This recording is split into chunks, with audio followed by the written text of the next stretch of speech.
আমরা বিএনপি করি না, কলাপাড়া আওয়ামী লীগ আছে, আওয়ামী লীগ করে অনেক লোক আছে না? তা আওয়ামী লীগের সবাইকে অন্যায় করছে, সবাইকে মানুষের উপর নির্যাতন করছে, সবাইকে মানুষের ধন সম্পদ লুট করছে। অনেক ভালো লোক কলাপাড়া আছে না?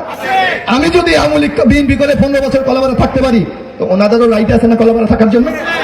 আর যারা অন্যায় করেছেন তারা অনেকে পলাইছে এবং তাদের বিচার করবে আদালত, আইনে করবে। আমরা কিন্তু কেউ আইন হাতে তুলে নেব না। বলুন, আমার পাশের বাড়ির লোক হিসাবে, আমার বন্ধু হিসাবে, আমার আত্মীয় হিসাবে, আমার কলাপাড়া বাসী হিসাবে আপনারা যে যা পারেন তাদেরকে সহায়তা করেন, কারণ বিপদের সময় মানুষ সহায়তা করা, পাশে গিয়ে দাঁড়ানো সবচেয়ে বড় ইমানের লক্ষণ। এখন আওয়ামী লীগের পাইছেন রাস্তায় ফিরাইবেন? নো, হবে না। কারণ তারাও কলাপাড়ার মানুষ। একটা আদর্শ বিশ্বাস করলে যদি মার খায়, কাল যদি আমরা আবার ক্ষমতার বাইরে যাই, আমরা তো মার খাবো। এই কলাপাড়া আমরা চাই না। আমরা আওয়ামী লীগ, বিএনপি, জাতীয় পার্টি, জামাত, চরমনাই সবাই মিলে আমরা ঐক্যবদ্ধ ভাবে বসবাস করতে চাই।